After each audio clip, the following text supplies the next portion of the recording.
All right. I'd like to welcome you to another episode of How I Came Into the Truth. Today, my guest is Brother Wayne. Brother Wayne, I'd like to thank you first and foremost for coming out to share your story with us. But before I do get started, I'd like to give my guests an opportunity to introduce themselves to the people that may be watching. Hi, yes, my name is Wayne. Wayne, you can call me Williams. I've been raised in Atlanta for at least most all my life in Atlanta. I was born in another city, but I was also adopted too. So they brought me to Atlanta, where that's where I ended up at. And as a teenager, my adopted parents took me to this private school at Sector, so I never got to see public school. Mm-hmm. And then I joined the military after that too. So along with losing my father, at that time, that was kind of hard, but I still, supported my mom, and just tried to, grow up. I always wanted to be a supporting, respectful man, and God fearing, because of the church, the school that I was involved in was a Christian academy, so it was more or less like I was looking for staying religious man, not really more religious, but God fearing, and I know there's a higher being. Okay. And then, all right. Well, just let me kind of. I'm gonna speed it up. I just was saying that after all of this time, I come through the Word. I was sitting here trying to keep. By mentioning about the church, it wasn't enough, so I had to. Well, just hold on. We'll get to that. Yeah. Okay. Like I said, I'm just giving my guests an opportunity just to introduce themselves. And but you say you're from Atlanta, right? Yeah. Born and raised? Not raised. I mean, not born, but raised. Okay. Yeah, so where you originally my from? birth city was New York City. New York. Mm-hmm. Okay. How long were you there? Baby born maybe 3 months. Oh, okay. And then, that's when I started, I guess, migrating down to the south. I think it was Miami, Florida, or either Daytona Beach area first. Oh, okay. That's where my relatives, all my cousins and aunties were. Oh, my goodness. Because I'm from that area, Jacksonville area, man. And just a little south of you is Daytona. Yeah, ain't that far, man. So we might be connected because we got family in Daytona as well. Okay. But yeah, man. So I heard you say you were adopted. Yes. Well, how'd that come about as far as like you finding out? Just a little mistake happened around the house, being nosy as a kid. Stumbled across an old Bible that had some information in it, and I looked on it, was birth certificates, and it had my name on it, and my name wasn't the same as the name that I've been seeing in grade school that my mother had been telling me. I guess they was preparing me it was Williams that I was writing down, but it was Brown on the birth certificate. So I asked her, who is this? Now, who is this that you were asking? My adopted parent. Okay, so was this like your aunt or something, or a cousin, or close family member or something? Well, to make a long story short, yes, that's what the whole thing was, because it's more in detail to how I was adopted. Well, I mean, legally, but it was more or less how I got migrated up to Atlanta. Well, I don't want to intrude too much. I did hear you say you lost your father. So did your mom pass? Recently, but my father did first, because I was during that time, as far as the adoption is concerned. Yeah, she was still alive. She was still alive. My adopted mother, yes. My biological, no. Oh, so she had passed. Yes. Okay, and then your adopted mother had took you in. Yes. Okay. Yeah, I'm sorry if I didn't clarify that enough, but that's how it come about. Oh, okay. A little small story about it real quick. She was injured from my biological father, from the story I heard. And I didn't get to hear this story till I was 30 years old. So my mother that raised me, she didn't really tell me all my past until I got to an age I think she think I could handle it. Oh, but it was tremendous. It was that's I don't even know how to even start, but that didn't keep me from trying to find Christ. So I actually was probably felt like I need to keep going, something that needed to push me out that way, to say, if I don't find my adopted mother, my biologicals back, the story, all like that, then at least, I had been brought up in a good upbringing, and I was kind of proud of that. Wait, so you found out what happened with your mom. Yes. She had already passed, but you found out the backstory. Yes. When you're 30. So coming up, I guess, how were you when your father passed? Mostly a person that really didn't get to enjoy a child's. No, I mean, how old were you? Oh yeah, when my father passed, 17. So he was ill. He had already been diagnosed with diabetes, and on that side of the family has heart, high blood pressure, and a little more or less hypertension side. That and blood, high blood problems. But that's about it. That's about it. Okay, but you were able to see your father a little somewhat coming up. Now the biological, no, not at all. None of those parents I know nothing about. Oh, is that right? Yeah, that's the shocker. And then all of my other side of the family was not really trying to let me understand that too. So I didn't. It was like a dark cloud. It was, I'm like one of them blips on the map that you barely notice. Right. Well, that's why he gave you a new family. Yeah, and I'm so proud. It was to find the Hebrew Israelites. That's what I was dreaming of. Basically, trying to get to. Who am I? What is my purpose here? I didn't really feel my purpose. Right. Well, how was it coming up with your two sisters? Because I see you say you were a good kid. Mostly everybody says that, and I guess I'll take your word for it. I was a bad kid. I was a good kid, had mom and daddy, but I made some bad choices as I got older, especially being in middle school and all that type of stuff. I guess just a fun, inquisitive type kid.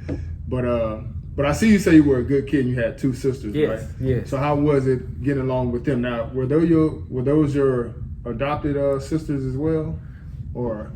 Well, this is what the story gets a little different because now I didn't realize I had a sister really up until my dad that raised me, that my adopted parents raised me. He took me back to the family. He would visit Florida from Atlanta because my mother that raised me here in Atlanta. She's originally from here, so this is her. Georgia is her stomping ground, but Florida mostly was my father's. They raised me. My father adopted father. Right. Was Florida's area. So he met her at Bethune-Cookman College, and then that's how they started off. Yeah. So then things changed for how the issues came up with me because they were married first. So they had already had their family started, and they tried a family, and it didn't work. And I was the just black sheep. No one had me. My parents, my biological was already passed away, and this decision that my auntie was keeping me was up to what they're gonna do with Lil Wayne. They used to call me Lil Wayne way back. I was like before Lil Wayne. I can't. They patent pending people to us when you don't put the money down on it. But anyway, to make a long story short, I was blessed to have an opportunity because they said. Since I found out later that the adopted parent had a stillborn, and it kind of was a tremendous act. And it was a year before I was really born, maybe 9 months before I come along. So you kind of feel that void. I believe so. Yes, that's why she was so passionate. She really get my most of my activities. She's always there, always was around, always made sure as an adult now, I don't know how she can find time to be at all the places and still work nighttime, So it was amazing. But also with my other side, which is adopted sister, that she's not really adopted. She's more or less like a half sister because my biological mother had another child. Oh, okay. So, but as a 9-year-old kid, my father was taking me down there. They was telling me she was my cousin. Really? So it was hard. It was kind of like it's dysfunctional stuff going on, and you're a little kid, and you don't understand it. So I always try to focus toward, Lord, you got to be the answer because, man, I can't trust man. Right. But you still got a piece of your mama here. By way of your sister. Yes. Well, that's amazing. Yes. You guys keep in touch a little bit? We tried. We did. I made an attempt when I was married, my first wife, and she actually let me have opportunity. She was we met in the military, so I was still part of her dependence. See, being in the military, travel with her. So we moved back to the States one time, and I had the opportunity to visit Florida again, and we was just contacting, and that was 2000. So I guess right after marriage and trying to form a family, I didn't hear nothing else in my military career time, young 20s and early 30s until about 30. 35, before I started having kids. That's when I met her. Okay. And you were in the Marines, right? Yes, I was. Okay. Yeah, I served our country for the Marines. Did my little thing, Well, you got to be definitely mentally tough to be able to handle the Marines. I have a brother here named Discipline CJ. too, right? Yes, because CJ and I have talked like that. And he actually was the physical. He's strong. If anybody knows, CJ, or we call him Chris. Me and him talked this out about it. And he has the strong, like physical, do the push-ups 1,000 times. Right. Me, I came in with the mental. I was real strong in the mind because I'm a puny guy. All right, so you had to be, you were more so having to be was mentally strong to be able to handle the Marines. Yeah, that's about it. I'm a puny guy, a little skinny guy, so it was hard for me to not really get the concept because it was a mental thing. So I figured if I can get through that part, I can always build up my muscles. I can always get through that. Right. So, and just to kind of let people know, we were talking and people call my phone or text or whatever. So anytime I guess they don't know unless we go live. You know what I'm saying? But back to what we were saying. So you went through, you kind of, start off as 7-year-old praying with, was it your aunt's boyfriend? It was my neighbor next door. Okay, neighbor's boyfriend. They go out. You be at the house with him, and before you go to bed, you be praying the Lord's Prayer. Yep. Every night. Every night. Okay. So that right there, that stuck with you. That kind of, I guess, planted the seed. Right. So in addition to that, then you start going to church. Now, like you said, everybody else wasn't going to church. Mom wasn't going to church, dad wasn't going to church, but you were going to church in the neighborhood. Now, as I was saying earlier, you were on the usher board. Is that correct? That's correct. Usher board, and also, you weren't raised in the church, but you did all this stuff on your own, right? Now, from that point, finding the church and being involved in it, did it kind of spark a zeal for you to, want to seek out the Lord in addition to the prayer? I believe that fit morals. At the time, I really wasn't a wild kid. I was like a good kid, trying to do things that, maybe I might have got caught stealing a piece of candy and I felt bad about it in the store. I felt a little more than if I knew that if I do my wrong, I know I'm gonna be punished for it. So I didn't do it. Tell me no one time, I hit the belt and get whooped on you one time. I'm really trying to stay away from it. Right. So I know that there's got to be some repercussions for what you do wrong. So with reading, even just trying to understand the Bible as a little kid, 10 Commandments, that was easy. You can see that in cartoons. They were saying that all over the place. Right. So nobody ever paid attention. I was the one paying attention. I'm the Right. one paying attention to it. Yeah. So made me more or less, when I got older, I'm just growing into it. Not a wild kid. I wasn't in gangs. I stayed by myself most of the time.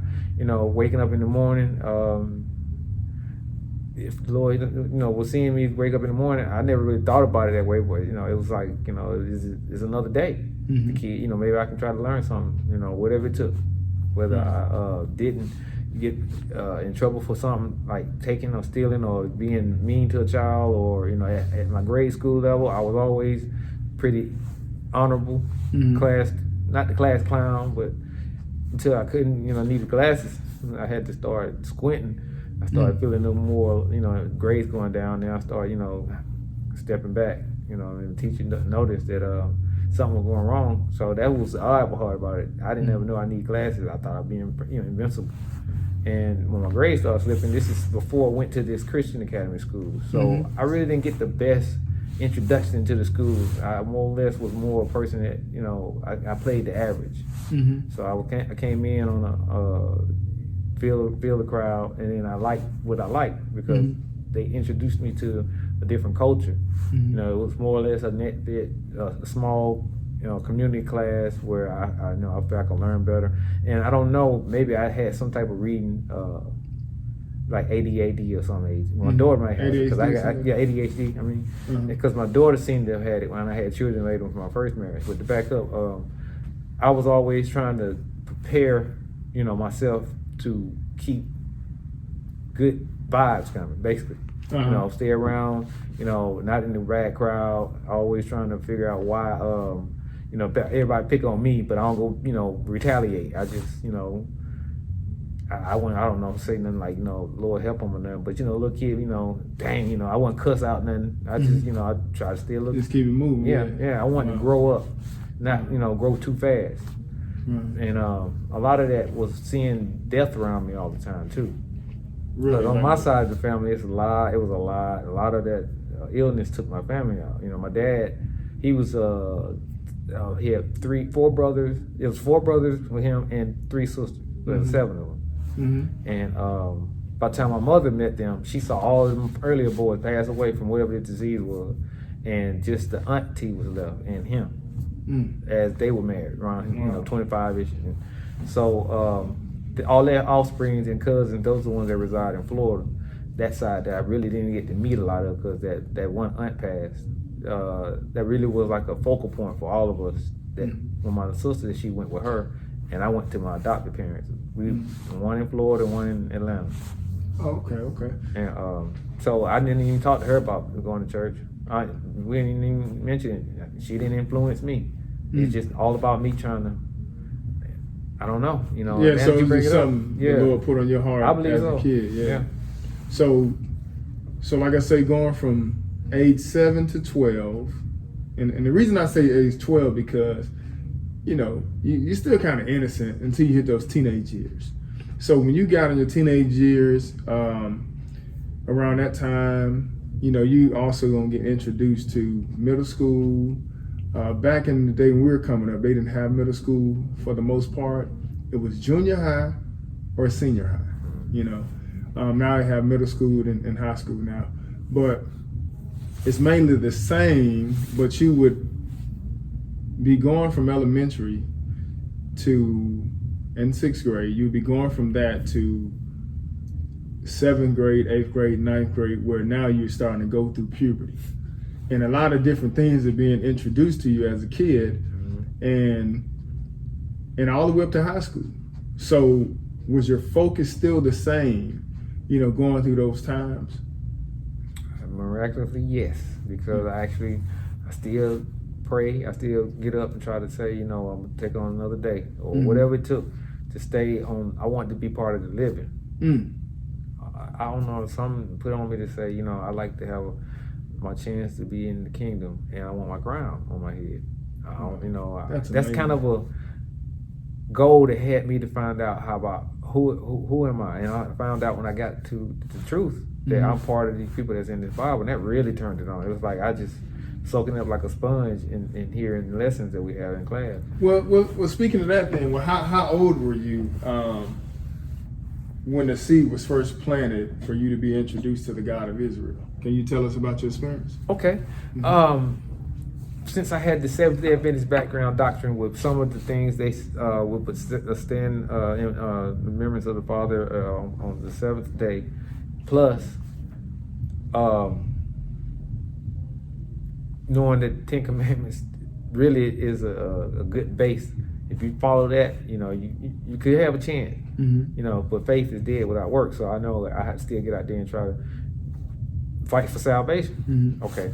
I wanted to see if, it's a crazy little dream, but everybody got a dream. So my dream was I wanted to live forever. As a kid, maybe because I lost my parents, maybe because my biological was gone, and now I really lost my parents as an adult. There's no one left. Right. So I'm still holding on to that from a kid as I want to live forever. Right. Well, back to back to Seventh-day Adventist, right? Now, around what age was that when you got introduced to being Seventh-day Adventist? 13. 13? Now, were you going by yourself to there as well? Classmates may have said come by. I'm saying, but still the parents weren't going. No, just me. So correct. Okay. So now, is that something that changed along the way? Because I think when we first met, if I'm not mistaken, you said you had been keeping the Sabbath, right? Yes. So from 13 all the way up until when you came into the Word, you had still been doing the 7-day Adventist thing. Correct. I got through my high school years like that. Got through my I guess eighth, ninth, because as you say, middle school, that when really didn't have no 7th, 8th, 9th, but that was that point of my life where I didn't do the average stuff that the 8-year-olds did, 10-year, 8th grade year olds did, or, whatever age it is, 13. Right. I was trying to stay with, the Heavenly Father's will, whatever it took. We say it in the prayer all the time, so. Right. But that's amazing because, like I say sometimes, and this isn't to take a shot at anybody that grew up in Christian churches. It's just to highlight the fact that I can have like I was saying this on the brunch this Sunday, I can have a decent conversation with someone that comes out of a Seventh-day Adventist church opposed to talking to someone that's been brought up in Pentecostal, Baptist, Presbyterian, holiness church and all that, because it's more so emotion. Seventh-day Adventists, even though they don't have it right all the way, they still have a greater understanding where you can sit down and have a conversation. It's just that they're missing a few pieces. But if we can start here, then we can start building on that. So you had that as a foundation as you got a little older. I did. Okay. So now from bringing it to the Word, I guess the gap in between, you went to the Marines? Yes. Now, what happened during that time? Did you continue to kind of go, because I think you said you felt like you backslid a little bit? Yes, I did. Uh-huh. The backsliding part was I started claiming non-denomination because I got confused in the military. I got confused with coming out of high school to say, what I knew my doctrine was, and going into that military atmosphere where it's kind of more Catholic. Uh-huh. And every now and then you can make sure it's recording for me. Okay. Yeah, that's fine. I mean, we do it raw. This is recording, so I don't want nobody to interrupt it again. All right, so go ahead. And it more or less was, this is not enough. So I just, when they give you dog tags, they was putting Protestant. I was like, the first one I had changed. It was like, I'm not Catholic. So I was like, all right. They started being able to put Christians on. What did you say the first one said? Protestant. Oh, that's what yours said? Yes. Okay, wow. Protestant, you're a protestant. So I don't know my name, the social security number, all that stencil on your dog tag, and then Right. Protestant. I said, we're gonna get that changed. Oh yeah, I had a Baptist faith at the time, so I was like, at least I'm a Christian. So I think they started changing that. I don't know if I was part of the people that changed some of the things of religion in the military, but at that time, after the Vietnam War, and they getting these kids in the 80s, mid 80s to the early 90s, things changed. The whole military, they started respecting that. And what I was confused about was when I got out, I now got to go back and actually start being able to keep the Sabbath. It's just nothing to it. It's like automatic. It's like when I backslid, like I said, it was like I was doing the government's will, not God's will. But I prayed all the time because, Lord, you need them bullets flying over your head. You need some prayer. You need somebody. You need the strength of the Lord. Right. So as I got down the road with coming to I need to find what makes me, this something burning in me about this. I want to live forever thing. What I got to do that, So I started reading it in the Word and started getting in the Bible, especially as a young 16, 17, 18-year-old, man. I had nothing really more going on for me because mentioned earlier, my father was already starting to get ill, so he was more bed rest now at the house. So I didn't get to go out and play. I didn't get to go out and do a lot of nightclubbing or sneaking the car away type stuff because I gotta watch my father. I gotta feed him, or he's getting a little more invalid in the house. And so it's more or less 18 hours watching, or less. And still get up and go to school. So but things I had a responsibility, so I didn't mind taking it on. Right. Wow, that's awesome, man. If they made more kids like you, man, the world would be such a better place. That's awesome, man.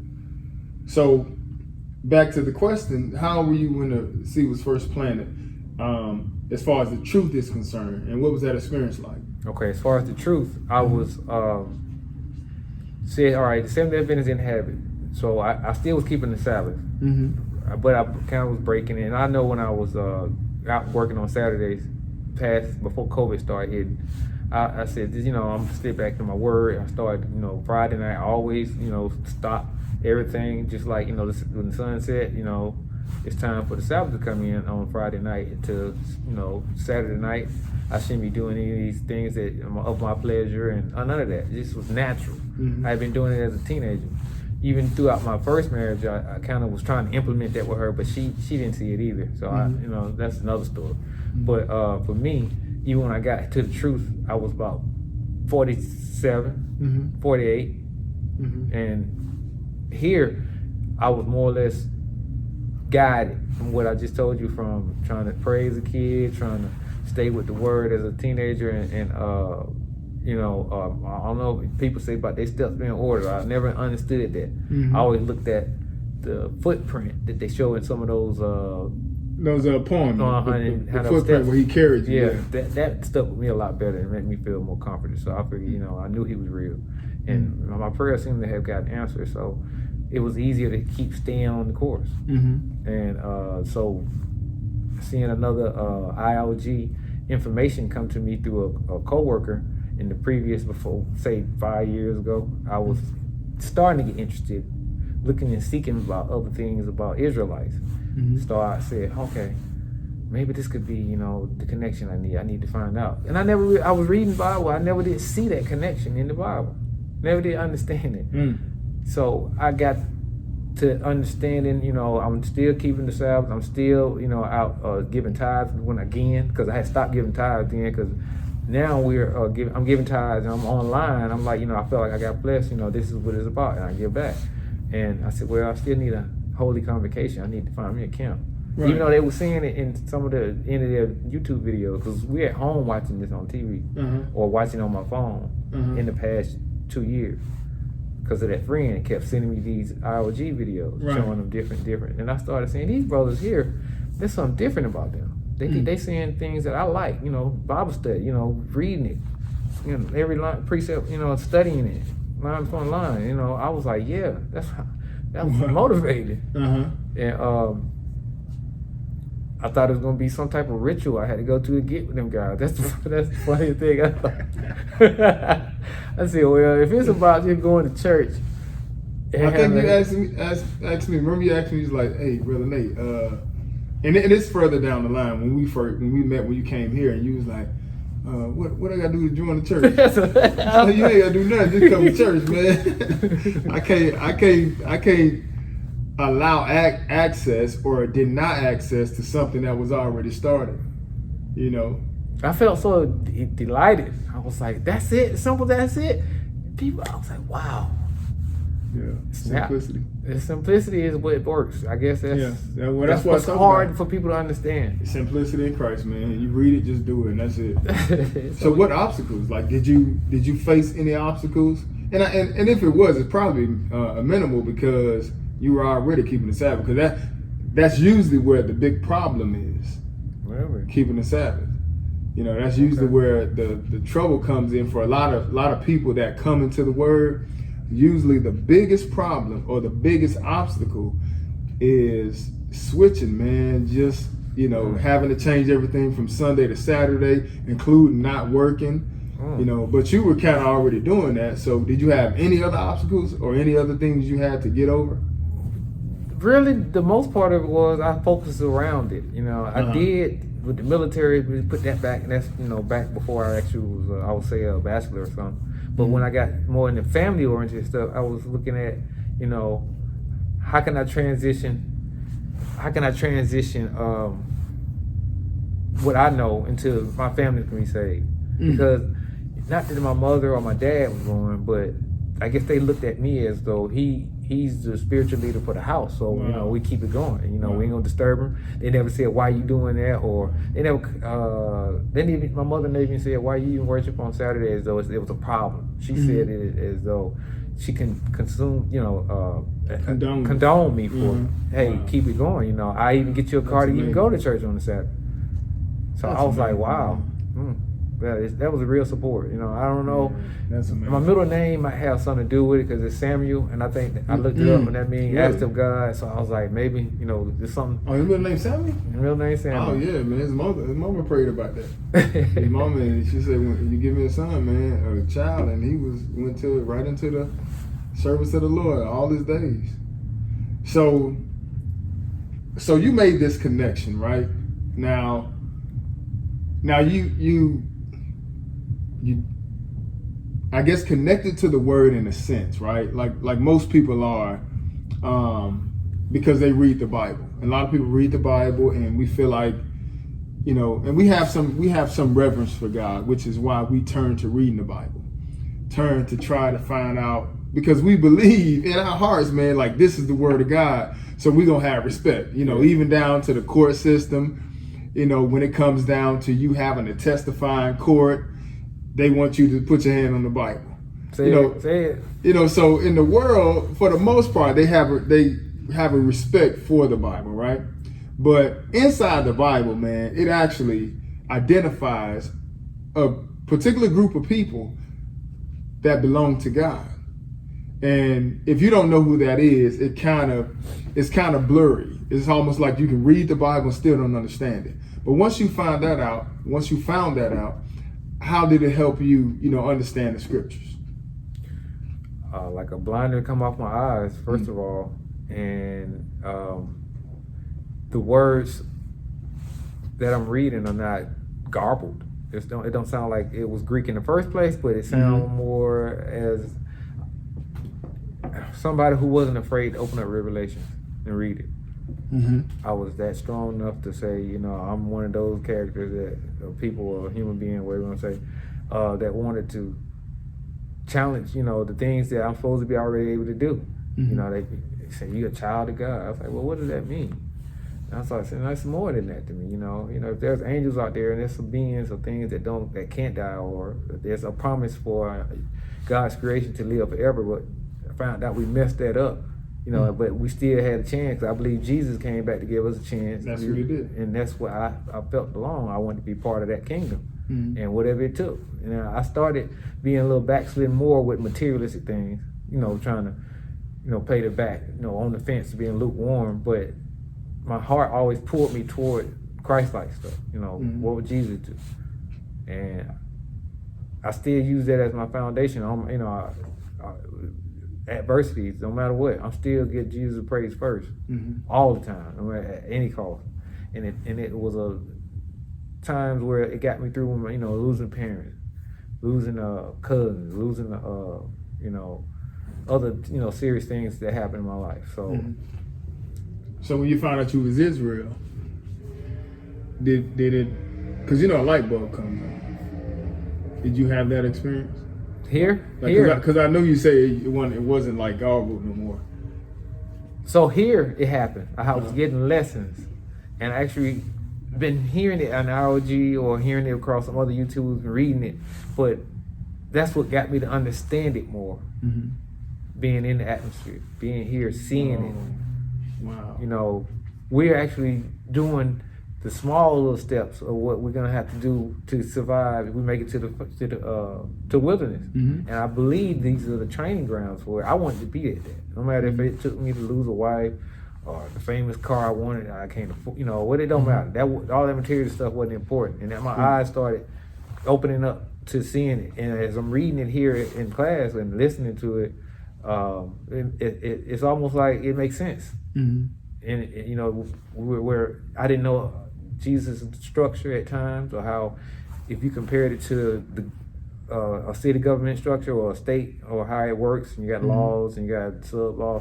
You know, we're doing those through keeping his feast, his holy days, and actually the dietary laws, and he's already mapped it out for us. He's an awesome guy. So right. Why would you not want to just say, you know, take that shot? You know, it's hard sometimes when you've been told and beat up over the head, you know, not to do this, or I'm gonna pull information away from you, like taking Bibles from you when you were slaves, from what I heard. You know, and that wasn't my ear, but I was blessed to be in the area that I'm in now, that I could get to a Bible and read. Because you know, as a little child, like we said, that's rare. Absolutely. that even interested in wanting to know about the Lord. Right.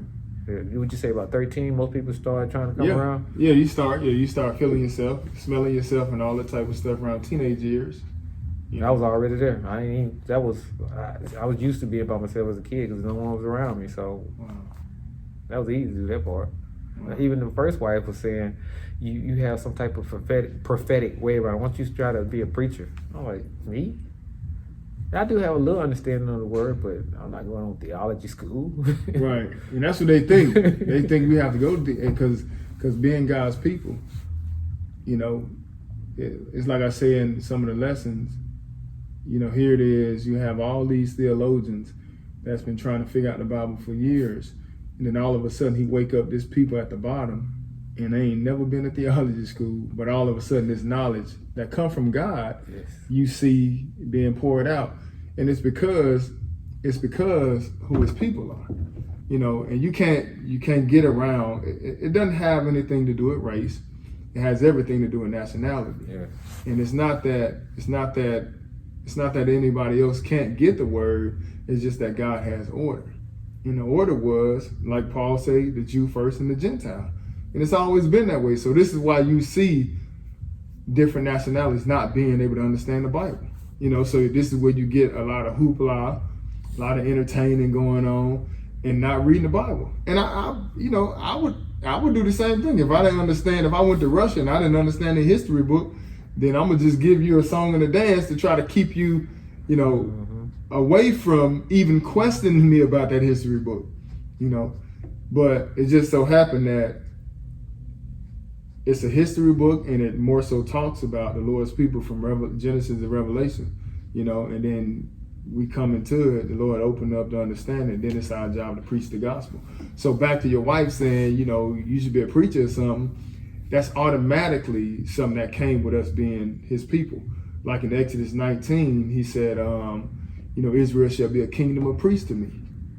You know what I'm saying? So it was going to be our job to be an example to the whole world, and show them how they're supposed to serve God. So that's just automatic. And that's probably why you had that desire from a young man from so small to even seek after God.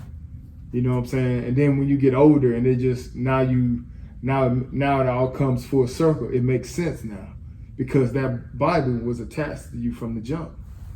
Just like American history is attached to Americans, or world history for the most part is attached to the whole world, in the Gentile rulership. But when you look at us, our history book is the Bible. Yes.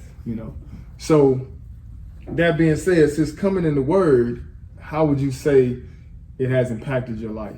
Oh, everything has changed when it comes to just being like a service that you needed to provide here for a volunteer. You said volunteer? I was ready to do it before you even said, all right. Yeah, I hope somebody got to understand. I said, all right, next, what I'm about to do now? All right, let's get this done. It's like you didn't even have to ask. I think me and you were doing something that had to do with getting finalities done at the end of the service. We're about to get the place ready for, prepare for the next service. Yeah. I took something out of somebody's hand just to get started. And you didn't have to ask me. It was like I'm moving with the Spirit. I don't know. You home now. I'm home. That's what home. it is.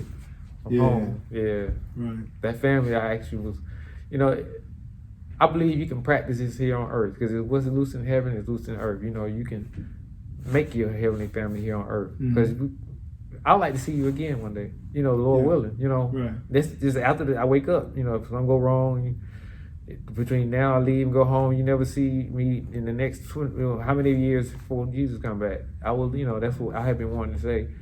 Even if, I can pass it to my children to at least say, look, put that into your legacy. I might not give you a car, or I might not have, well, maybe I have, but I haven't given you the foundation for what it takes to be a man, but I showed you how to pray, just like they showed me. Right. I passed it on to my son. I have 2 older boys. Right. So. Yeah, because that mean anything. That mean more than anything anyway. And speaking of you having 2 sons, man, you have any daughters? Yes, my last child from my first wife, she gave me a daughter. Is that and right? then she's the only one that has given me grandchildren.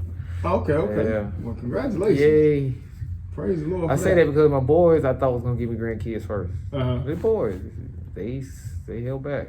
Right. Well, in due time, but it's still good to have, some legacy. You know what I'm saying? And we'll be praying for that you can eventually be able to sit down and get them where they need to be, man. Because it ain't nothing better than that. Everything else is vanity. All this stuff is gonna fade away, but the word of God gonna stand forever. So if you can put that into them, man, you can't get no better inheritance than that. Said that right. So, what advice would you have for somebody that's new coming into the word? I'm so glad you said that. And I believed to this day, after I said this to this person, I'm about to tell you that it worked. The advice that I would give is start saying the Lord's Prayer every night. Because it's a foundation for you to prepare for something that you may not know. Maybe a prayer that you didn't know how to pray. It's already in there. Rammed up in one big old little set of verses.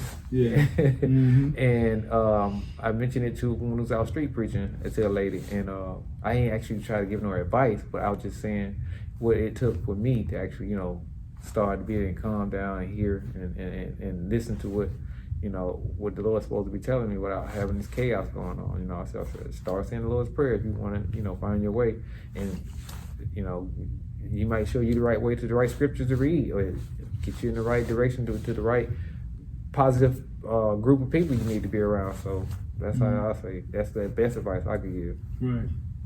Yeah, I mean, nothing wrong with that, man, because when the disciples asked the Lord how to pray, He first told them, don't try to be like these Pharisees, if I'm not mistaken, but don't try to be like them and make long prayer and all that type of stuff.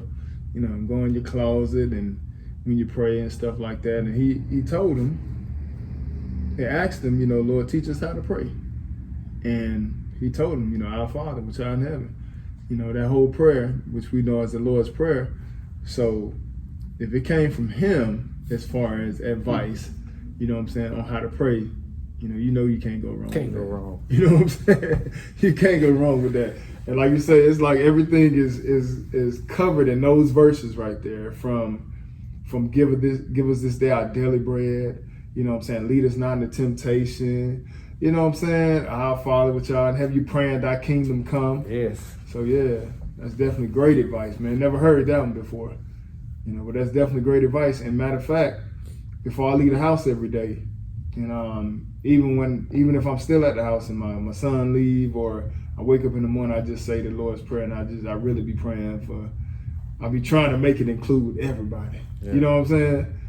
So yeah, so that's some great advice, man. So with so many different religions floating around, and this should be something that you may be familiar with because you went to the military, and that kind of pulls you away from keeping the Sabbath as far as the Seventh-day Adventist is concerned, right? So you've seen how it can confuse you with all these different religions, right? I did. So, well, with so many different religions floating around, what impact do you think understanding of the Bible would have on people around the world? To a point where we might be on one language. We might be in one understanding. If they had the understanding we have. Now, I don't know where there's many other different interpretations of the Bible. Like I went out and bought a new one today, and I saw other stuff that I was like, well, I just need King James version. I just need King James. I've seen, new version of King James. I've seen, revised version. I said, no, just regular King James Holy Bible. Give me that. That's all you need. That's all you need. Don't come in here with because you're gonna confuse yourself. You're gonna run up into something that scripture's gonna be missing and everything.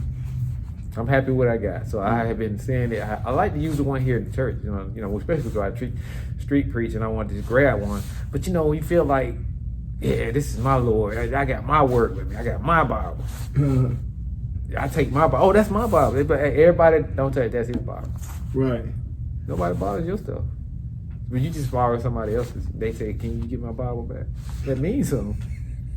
Right. Hey, bro. Hey, you know, Brother Elijah came down here one time. Brother Elijah, head teacher in Gary, right? Uh-huh. So he came down. I think when we first was opening up in the hotel, and they went downtown to Centennial Park, and he had his laptop in the car, and so somebody broke in the car and took his laptop with his bag, and he was like, "Man, I don't care, man. You could have took the laptop, man, but you ain't have to take my Bible." That's right. I know how you feel. And that's how we are, man. It's like, man, look, I can get another one. But all this stuff and all this time I done spent in this Bible, I know where everything is at. Like, man, don't take my Bible. But hey, they took the Bible. Hopefully they get something off of it, you know. But if the whole world thought that way, man, it wouldn't be all this. Sure would, man. You know, people would care about something for a change. You know, I got so many things I can say about it, but I keep it to it on a low about.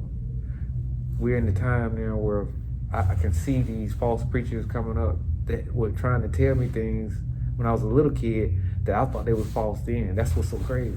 I thought they was false, and then when they, I'm reading it and say, I'm hearing as a little kid, then 12, 13, I'm starting to get understanding, about there's gonna be times where it be false preaching, and bright lights going out.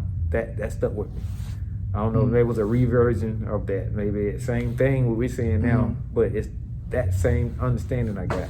That maybe I'm not gonna just follow man. That ain't. I'm good. I'm good on it, not following man right now. My strength is in the Lord, and I was happy with that and proud.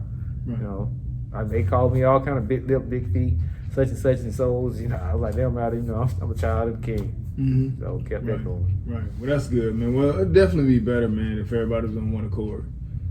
Like I had a few responses are we wouldn't have, all the killings that happen on Friday nights. You know what I'm saying? Because if everybody was operating according to the Bible, you wouldn't have that problem. For the most part, it'll probably kill 99% of the killings that happen on Fridays. It'll come to a cease almost because all the nations will be keeping the Sabbath. You won't have to worry about going out to the club, getting drunk, and all that type of stuff, and somebody robbing you. Even the robber knows he got to be in the house on the Sabbath. Yeah. You know what I'm saying? Yeah. So yeah, it'll definitely change the world a lot. I'm looking forward to it being the end come. To tell you the truth, because I'm like, all this pestilence is not enough to wake people up. I'm like looking for it to speedball wake up our people for some reason. So that's why I joined every activity I can get in, like street preaching, trying to stay in, get as much lessons I can, stay in for Q&A, looking online. Now I'm trying to come into it like you have my earbuds in and listening and eating the word every day. So, that's my next phase right there.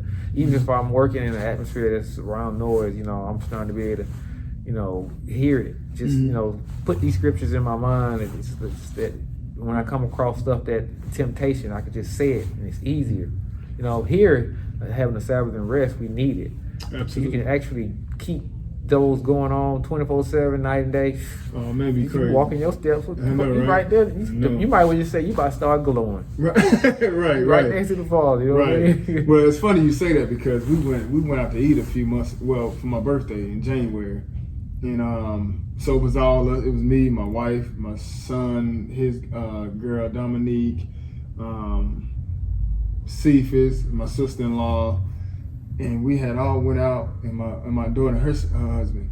So we all went out to eat, and man, this young lady, she was coming in there serving us, man. And she had to get some help. We were down at the melting pot. Okay. So she had some help to come in and bring the food. So as we, about 30, 45 minutes in, an hour in, and getting ready to wrap up and leave, and the girl came in, our main waitress came in there and told us, she said, my coworker said, y'all got some beautiful skin. You know what I'm saying? She was like, she was amazed at our skin. Now, us, man, we don't know. We just regular people, man.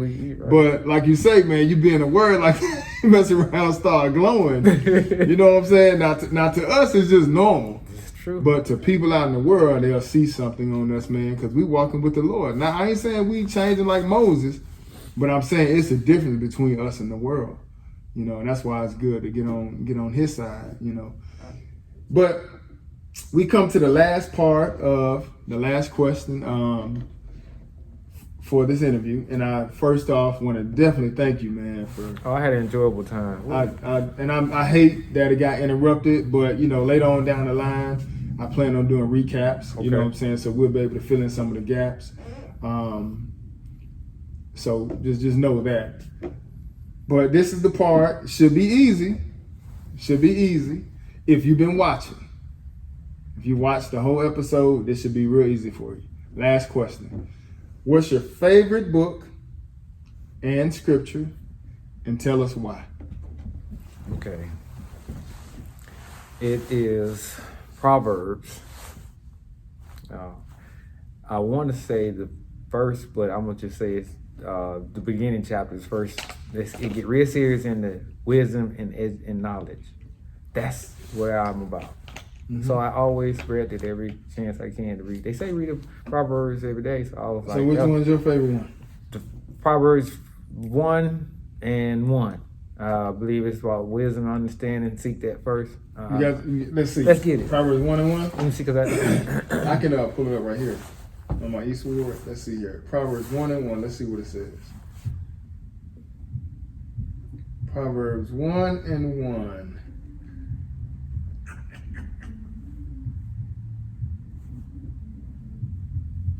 Okay, I think it may be. Is it right down on the next verse or two, right below there? Probably 2. It got a lot to do with wisdom, so I'll just read Proverbs 1 through. Let's see, the Proverbs of Solomon, the son of David, king of Israel. That's verse 1. Verse 2: to know wisdom and instruction, to perceive the words of understanding, to receive the instruction of wisdom, justice and judgment and equity, to give subtlety to the simple, to the young man knowledge and discretion, so on and so forth. And those were things I stuck with. Actually, That's didn't know I was doing it. Oh, really? Simplicity? Yeah, simplicity, yeah. It's saying Lord's Prayer, simplicity. It's simple. Mm-hmm. And it's staying kind of with 10 Commandments. Okay. So that's your favorite book?